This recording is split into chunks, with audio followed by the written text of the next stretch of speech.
Court में अभियुक्त अक्सर जज के सामने अपनी बेगुनाही की बातें करते हैं और उसे माफ कर देने की विनती करते हैं। लेकिन आज भागलपुर के एक कोर्ट में अभियुक्त ने न्यायाधीश के सामने ही मारपीट शुरू कर दी, जिसके बाद कोर्ट ने उसे फौरन कटघरे से उतार कर जेल भेजने का आदेश दिया। दरअसल कोर्ट परिसर के अंदर हथकड़ी पहने अभियुक्त गांजा यादव ने न्यायाधीश के सामने चंदन यादव को मारना शुरू कर दिया और जज के सामने ही कहने लगा कि ज्यादा से ज्यादा क्या होगा, 4 महीने की सजा और बढ़ेगी। बता दें कि न्यायाधीश स्नेहा के कोर्ट में बेल पर बाहर आए अभियुक्त चंदन यादव और कोर्ट में तारीख पर आए अभियुक्त गांजा यादव को जब एक साथ कटघरे पर खड़ा किया गया तो गांजा यादव ने मारपीट शुरू कर दी। बताया जा रहा है कि दोनों जमीन विवाद की सुनवाई को लेकर कोर्ट आए हुए थे। इसी बीच न्यायाधीश स्नेहा के समक्ष कटघरे में गांजा यादव ने चंदन यादव की धुनाई कर दी। मामले को लेकर चंदन यादव ने बताया कि हम लोग स्नेहा कुमारी के कोर्ट में आए हुए थे, इसी दौरान हथकड़ी के साथ आया आरोपी गांजा यादव ने उसके साथ दुर्व्यवहार और मारपीट शुरू कर दी। साथ ही जेल से छूटकर आने पर जान मारने की धमकी भी दी। वहीं पीड़ित चंदन ने कहा कि जज के सामने जब इस तरह की घटना हो सकती है तो आगे क्या होगा कहना मुश्किल है। बहरहाल पीड़ित ने मामले की लिखित शिकायत जोगसर थाना में भी की है। हम स्नेहा कुमारी के कोर्ट में अपने किसी केस का तारीख करने आए थे। उसी केस में एक क्लाइंट जेल में है, वो हथकड़ी में आए हुए थे और कोर्ट गांजा यादव नाम है उनका। कोर्ट कैंपस में ही स्नेहा कुमारी के कोर्ट में हमको हाजत से मतलब कटघरा से मार के बाहर फेंक दिया। कोर्ट में ही मेरे साथ बदतमीजी करने लगा मैडम के सामने में। जज ये इसी केस में था, सेम केस में था। जिस केस में हम तारीख करने आए थे वो उसी केस में वो भी आया था आज प्रोडक्शन पे जेल से। हाँ, जेल से आया हुआ था सिपाही के साथ। वो हथकड़ी में मामला कुछ नहीं था, मतलब पहले साथ में ही केस हुआ था, मतलब साथ में उसको लेके केस हुआ था। इसकी केस जमीन विवाद में झंझट मारपीट वाला मैटर में हुआ था, तो वो भी थे उस टाइम में इस केस में। तो उनको हथकड़ी में पहले से किसी केस में जेल में है, वो आज हथकड़ी में आए थे। उसका भी इस केस में तारीख था और वो हमको यहाँ मारने लगे डायरेक्ट कोर्ट में। कहाँ का मामला, कौन थाना क्षेत्र का मामला? लोदीपुर थाना से क्षेत्र का, हम लोग लोदीपुर थाना क्षेत्र से आते हैं। क्या नाम है? गांजा यादव नाम हुआ उनका और मेरा चंदन यादव उर्फ मनीष कुमार हुआ। कितने लोग शामिल थे? हम लोग यहाँ वो मेरे वकील साहब थे, 4 मेरे साथ जो और हैं इस केस में 4 मेरे अभियुक्त थे। इस केस का मुद्दा हम भी हैं इस केस में। सामने आगे क्या करना है? हमको केस करना है। हाँ, हमको उनके ऊपर केस कर कुछ कार्रवाई। कोर्ट का जब वो उल्लंघन कर रहा है, उनके घर पे पुलिस भी जाती है तो पुलिस पे भी पहले से भी फायरिंग करता है। वो हमको कोर्ट में मार सकता है, घर में भी मार सकता है। सामने बोला हम निकलते हैं तुमको मार देंगे, इस हिसाब से बोला। हाँ, अभी भी कोर्ट में वो हमको बोल दिया कि जैसे निकलेंगे तुमको हम जान मार देंगे। जब वो हमको कोर्ट में ऐसा कर सकता है, बाहर निकलेगा तो मेरे साथ बहुत कुछ कर सकता है। अच्छा, कोर्ट के रूम में मारा गया है? नहीं, डायरेक्ट कोर्ट के रूम में कटरा पर मारा हमको। कटरा पर से मार के बाहर फेंक दिया, निकल गए हम। कटरा पर से ऐसा मारा, निकल गए बाहर हम। क्या नाम है तुम्हारा? चंदन यादव उर्फ मनीष कुमार। कहाँ के रहने वाले? लोदीपुर बसंतपुर। कोर्ट में थे, कटरा पर तारीख हो रहा था। जब तारीख करके उतरने लगे तो गांजा यादव आया था कस्टडी में पुलिस के साथ। जैसे उतरने लगे चंदन यादव को मारना शुरू कर दिया वहीं कोर्ट रूम में मैडम के सामने। उसके बाद मैडम उसको रोके भी, फिर इनको कटरा पर से उतारे। उसके बाद वो धमकी देने लगे, हम निकलेंगे और तुमको जान मार देंगे। किस चीज़ को लेके आप लोग आए थे तारीख करने? हम लोग आए थे, केस हुआ था एक, मतलब कि पहले 2016 में जो है कि मारपीट हुआ था, नहीं 15 या 16 का है। उसी में हम लोग का डेट था, आज तारीख पे आए थे। उस केस में वो भी मुद्दालय हैं और सब आए थे तारीख पे। सारे लोगों के सामने? हाँ, सब लोगों के सामने मारे। कितने लोग थे आप लोग? हम लोग मुद्दालय हैं 5, 2 एब्सेंट, उसमें 7 मुद्दालय हैं। क्या क्या नाम है किनका? जो मुद्दालय? सबका मुद्दालय नाम बताएंगे। पहला गांजा यादव है, हम पवन यादव है, चंदन यादव है, सुबोध प्रसाद सिंह है, सुनील कुमार सिंह है, एक जुगवा यादव है, एक महेश प्रसाद यादव है। जमीन विवाद को लेकर आप लोग? हाँ, हम लोग से नहीं, करने के लिए किसी और से झगड़ा हुआ था। हम लोग एक मुद्दालय है, सब जो मार के वो भी 7 मुद्दालय है, 7 हम लोग के। लेकिन अभी कुछ बात लेकर इनसे अनबन पहले से चल रहा था, घरेलू विवाद, लेकिन वो कोर्ट में इसको मारने लगे अभी और बोले कि हम निकलेंगे तुमको मार देंगे। जज के सामने, स्नेहा कुमारी के सामने जी। हाँ, उनको रोके भी और कुछ कार्रवाई के लिए पेपर पे लिखवाए भी, लिखे भी, बोले आगे कार्रवाई करेंगे। मेरा पवन कुमार यादव नाम हुआ, बसंतपुर मेरा घर हुआ है। पिता का नाम महेश प्रसाद यादव। कौन सा थाना? लोदीपुर थाना। बिहार के पूर्व उप मुख्यमंत्री रहे सुशील कुमार मोदी ने सोमवार को अंतिम सांस ली। उनके निधन पर प्रधानमंत्री नरेंद्र मोदी, बिहार के सीएम नीतीश कुमार समेत प्रदेश के कई दिग्गज नेताओं ने शोक व्यक्त किया है। गौरतलब हो कि सुशील मोदी भागलपुर से वर्ष 2004 में सांसद चुने गए थे। इधर सुशील कुमार मोदी के निधन पर भारतीय जनता पार्टी के कार्यकर्ताओं ने गहरी संवेदना व्यक्त की है। आज सुशील कुमार मोदी का पार्थिव अस्थि कलश भागलपुर लाया गया, जहां भागलपुर के टाउन हॉल में भारतीय जनता पार्टी के कार्यकर्ताओं के द्वारा उन्हें श्रद्धांजलि दी गई। श्रद्धांजलि सभा में भागलपुर के सभी भाजपा नेता और कार्यकर्ताओं ने सुशील मोदी के तस्वीर पर पुष्प अर्पित कर उन्हें नमन किया। मौके पर भागलपुर की महापौर डॉक्टर वसुंधरा लाल, भाजपा के पूर्व जिला अध्यक्ष रोहित पांडे, भाजपा नेता मुकेश हरी सहित कई लोग शामिल थे। आज आदरणीय सुशील कुमार मोदी जी, जो बिहार भाजपा के एक मजबूत स्तंभ थे, आज हम लोगों के बीच वो नहीं रहे। हम लोग जानते हैं कि कैलाशपति मिश्रा जी के बाद अगर भारतीय जनता पार्टी को इस मुकाम तक लाने में कैलाश जी के बाद किन्हीं का स्थान है तो वह आदरणीय सुशील कुमार मोदी जी का है। और सुशील कुमार मोदी जी आज के राजनीति में ऐसे व्यक्तित्व थे कि राजनीतिक अनुशासन क्या है यह अगर सीखना है तो यह सुशील कुमार मोदी जी को देखकर यह सीखा जा सकता है कि विपक्ष के नेता हों या पक्ष के नेता हों या विरोधी भी हों तो किस प्रकार से शालीनता से हम अपनी बातों को रखते हुए हम राजनीतिक प्रतिकार करते हैं। इसका जीता जागता उदाहरण सुशील कुमार मोदी जी हैं। आज वह हम लोगों के बीच में नहीं है। इस कमी को कभी भरपाई तो नहीं हो सकती है, लेकिन उन्होंने जो मार्ग दिखाया है, भाजपा को जिस मुकाम तक उन्होंने लेके गया है और जहां तक उनकी आकांक्षा थी वहां तक भारतीय जनता पार्टी को हम लोग ले जाने का काम करेंगे। और जो राजनीतिक आदर्श जो उन्होंने स्थापित किया है उस आदर्श को हम लोग अपने जीवन में उतारने का काम करेंगे।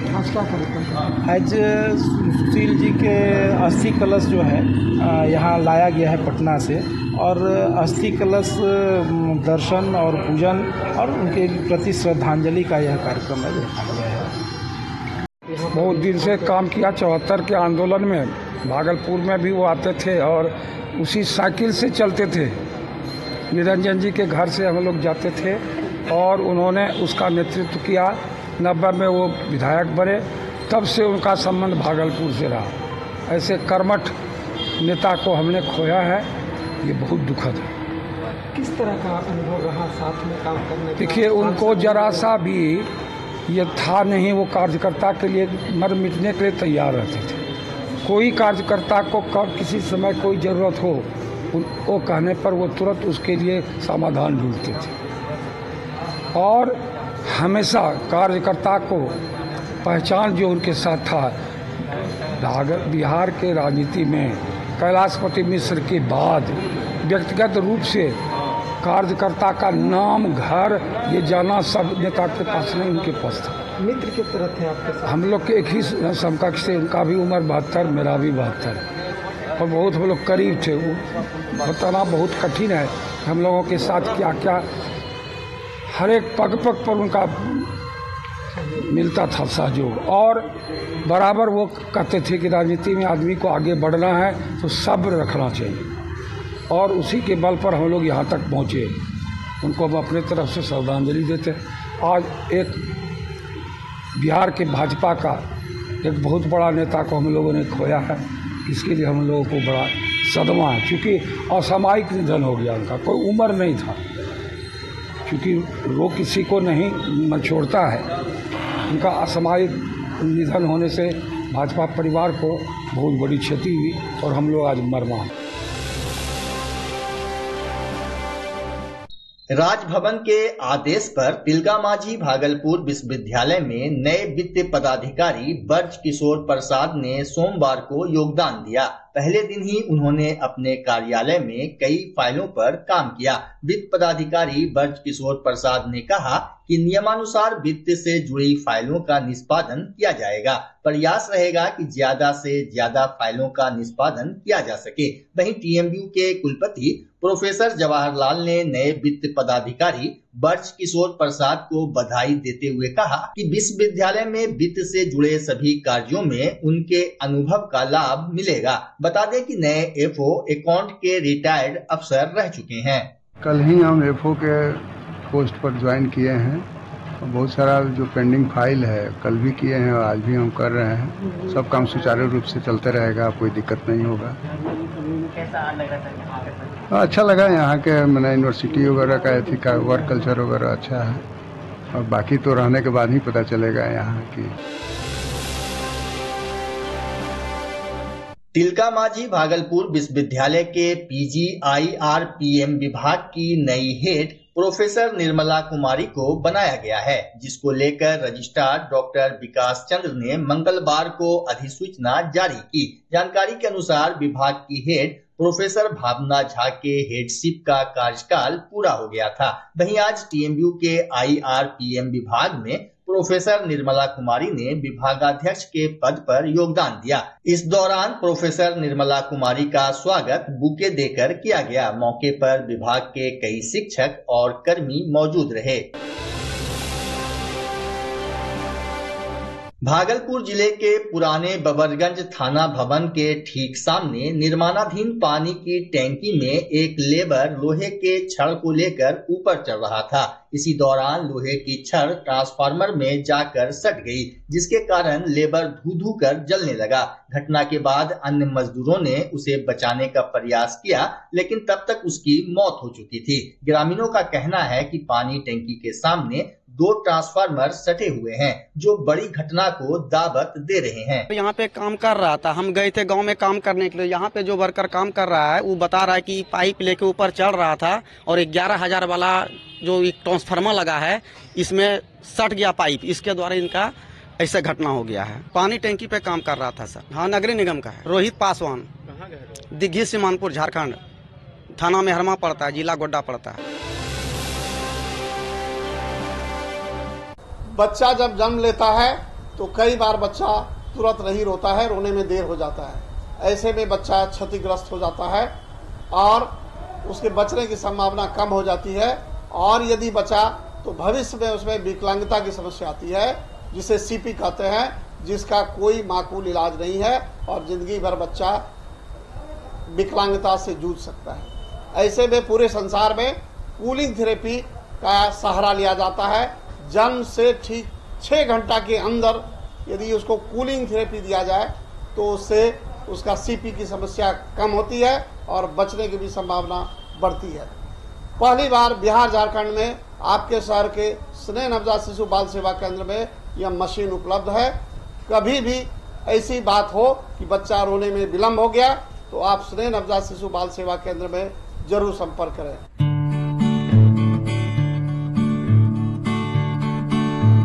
घर शिफ्ट करना हो या ऑफिस रीलोकेट करना हो, मेक माई शिफ्ट के साथ अपने सामान को सुरक्षित पहुंचाइए, कहीं भी कभी भी। मेक माई शिफ्ट देते हैं residential and office relocation, long distance relocation, heavy machine shifting, packing and moving, international and intercity moving, car transportation जैसी ढेरों best services. Make my shift packers and movers. For bookings call 8298-181-018 या log on करें www.makemyshift.in।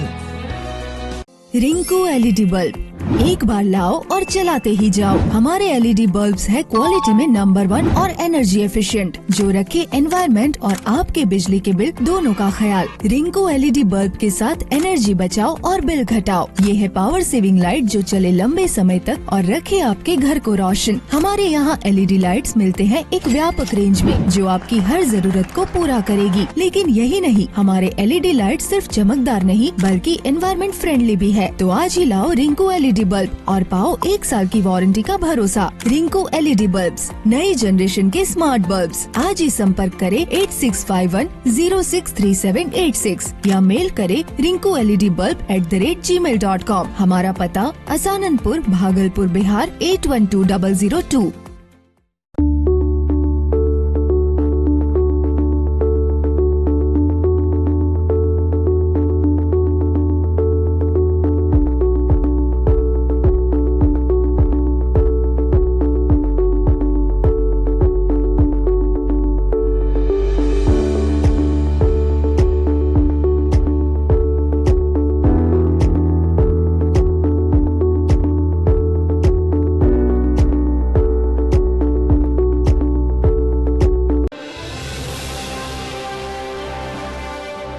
Bhagalpur से कई लोग हज यात्रा पर जा रहे हैं, लेकिन उन्हें ट्रेन का कंफर्म टिकट नहीं मिल पा रहा है। हज यात्रियों ने गोड्डा लोकमान्य तिलक एक्सप्रेस में एसी का एक बोगी बढ़ाने की मांग की है। अरहम ट्रस्ट के चेयरमैन रिजवान खान ने मालदा डिवीजन के रेल प्रबंधक को पत्र लिखकर कहा है कि गोड्डा लोकमान्य तिलक एक्सप्रेस में 24 मई को एक बोगी जोड़ा जाए। उन्होंने बताया कि 24 मई को भागलपुर से सऊदी अरब हज पर जाने वाले हाजियों की हवाई उड़ान 27 मई को मुंबई से है, जबकि भागलपुर से मुंबई जाने वाले हाजियों की संख्या 20 से ज्यादा है और हाजियों के साथ मुंबई तक जाने वाले परिवार के लोगों की संख्या 40 से ज्यादा होगी। ऐसे में टिकट नहीं मिलने से परेशानी बढ़ गई है। तिलकामाझी भागलपुर विश्वविद्यालय के पीजी गांधी विचार विभाग में सर्वोदय विचारक आचार्य निर्मल की पुण्यतिथि पर बिहार के विकास की चुनौती विषयक एक दिवसीय राष्ट्रीय संगोष्ठी का आयोजन किया गया। कार्यक्रम की शुरुआत में बापू की प्रतिमा पर माल्यार्पण और पुष्प अर्पित करने के बाद विभाग के स्वराज कक्ष में अतिथियों द्वारा सामूहिक रूप से दीप प्रज्वलन कर कार्यक्रम का उद्घाटन किया गया। कार्यक्रम की अध्यक्षता विभागाध्यक्ष प्रोफेसर विजय कुमार ने की। पूर्व से ही लगातार समसामयिक विषयों पर कार्यक्रम करता रहा है और पिछले 2 माह से प्रत्येक माह समसामयिक विषयों पर खास करके बिहार के विकास से संबंधित विषयों पर एक सेमिनार की श्रृंखला ही आयोजित की जा रही है, ताकि बिहार के विकास के मामले में जो लोगों के पास जानकारियां हैं, जो समस्याएं हैं और जो लोग सोचते हैं, पूरा देश आज सोचता है कि बिहार एक बीमारू राज्य है, सब जगह का विकास हो सकता है लेकिन बिहार का विकास नहीं हो सकता। ऐसी जो मानसिकता बन चुकी है विकास के क्षेत्र में, चाहे वह आर्थिक हो, चाहे वह सामाजिक हो, चाहे वह शैक्षणिक हो, सभी क्षेत्रों में बिहार के विकास का ग्राफ बहुत ही नीचे है। तो इस परिस्थिति में इस विषय का चयन इसलिए किया गया कि लोग जान सकें कि बिहार के विकास की आखिर चुनौतियां क्या है। शादी के बाद किसी और के साथ पति पत्नी का लव अफेयर करना किसी जुर्म से कम नहीं है, फिर भी लोग ऐसा करते हैं और पकड़े जाने पर अपनी गलती मानने के बजाय अपने जीवन साथी को ही जिम्मेदार ठहराने लगते हैं। वहीं आपने प्रेम प्रसंग के कई मामले देखे होंगे, लेकिन भागलपुर के बबरगंज थाना क्षेत्र से जो मामला सामने आया है उसने सभी को हैरान कर दिया। यहाँ पति पत्नी और बो का मामला सामने आया है, जहाँ 3 बच्चे के पिता ने पहली पत्नी को दहेज के लिए प्रताड़ित कर जान से मारने की नियत से उसे जहर खिलाया और फिर उसे छोड़कर कथित शादी कर ली। बताया जा रहा है कि पति पत्नी के विवाद का मामला अदालत में भी चल रहा है। वहीं पहली पत्नी के परिजन बबरगंज थाना क्षेत्र के महेशपुर स्थित गुड्डी देवी के अपार्टमेंट में किराए के मकान में रह रहे पति के पास पहुंच गए, जिसके बाद घंटों हाई वोल्टेज ड्रामा चला। आज हमें हॉस्पिटल में विजय ही अलियै तो औकताय नहीं छे, तो औकताय गेलिए कि जिये घूरेल उन्हें और घूरेल गेलिए तो वो गली देखे घुस ले जाके रूम में तोरो दामाद तो हमें चीन ही ले लिए और तबे जाके फोन करी के बेटी के बोले लिए, सबके बोले लिए की होलो की रे तो जाके रूम में देख लो केवाड़ी नहीं खोले रहे।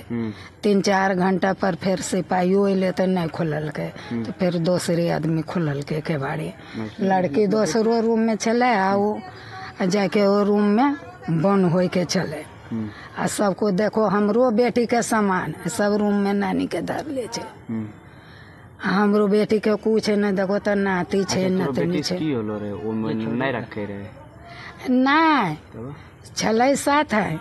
यहाँ काम करे लगले भागलपुर लड़की जोरे पटिया गेले आ 2 लड़की छे आरू 1 लड़की छे। अच्छा तोरो दामाद जे छे उ आरू 1 लड़की छे। हाँ हाँ तोरो बेटी कहिया छोड़लो रे?